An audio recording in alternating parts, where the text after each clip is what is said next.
ನಮಸ್ಕಾರ, ನೀವು ನೋಡುತ್ತಿರುವುದು ಆಪ್ಕಿ ಆವಾಜ್ ನ್ಯೂಸ್.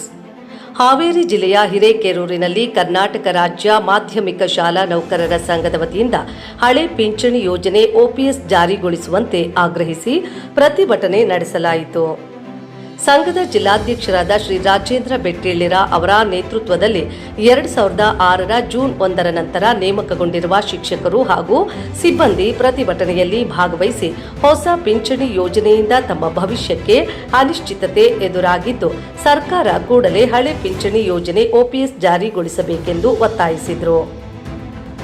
ಬಳಿಕ ಪ್ರತಿಭಟನಾಕಾರರು ತಾಲೂಕು ದಂಡಾಧಿಕಾರಿಗಳ ಮೂಲಕ ರಾಜ್ಯದ ಮುಖ್ಯಮಂತ್ರಿ ಅವರಿಗೆ ಮನವಿ ಸಲ್ಲಿಸಿ ತಮ್ಮ ನ್ಯಾಯಸಮ್ಮತ ಬೇಡಿಕೆಯನ್ನು ಶೀಘ್ರವೇ ಈಡೇರಿಸುವಂತೆ ಆಗ್ರಹಿಸಿದರು.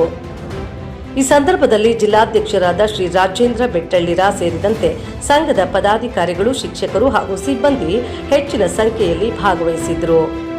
ವರದಿ ಹಿರೇಕೆರೂರಿನಿಂದ ರಶೀದ್ ಅಕಿ.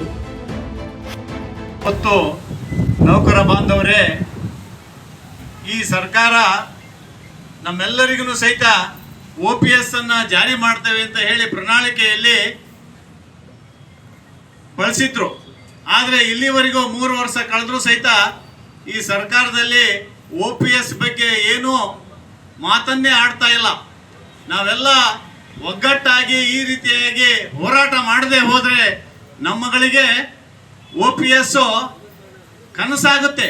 ನಾವು ಬೆಂಗಳೂರವರೆಗಿನ ಹೋರಾಟ ಮಾಡಿದ್ದೇವೆ.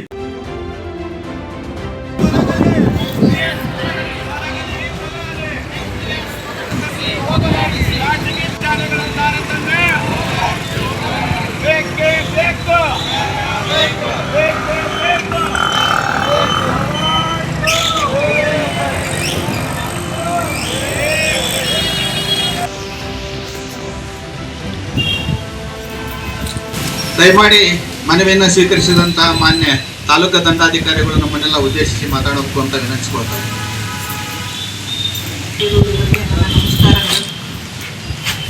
ಈ ಅನುದಾನಿತ ಶಾಲಾ ಕಾಲೇಜುಗಳಲ್ಲಿ ಏನು ನೇಮಕಾತಿ ಹೊಂದಬೇಕು ಅವೆಲ್ಲ ಸೌಕರ್ಯಗಳು ನಮಗೆ ಬೇಕು ಅನ್ನೋ ಒಂದು ಮೆಮೊರಂಡಮ್ ತಾವು ಕೊಟ್ಟಿದ್ದೀರಾ. ಈ ಮನವಿ ಪತ್ರವನ್ನು ನಾನು ಮಾನ್ಯ ಜಿಲ್ಲಾಧಿಕಾರಿಗಳ ಮುಖಾಂತರ ಸರ್ಕಾರಕ್ಕೆ ಕಳಿಸ್ಕೊಡ್ತೀನಿ ಅಂತ ತಮ್ಮಲ್ಲಿ ಭರವಸೆ ಕೊಡ್ತೀನಿ. ಧನ್ಯವಾದಗಳು.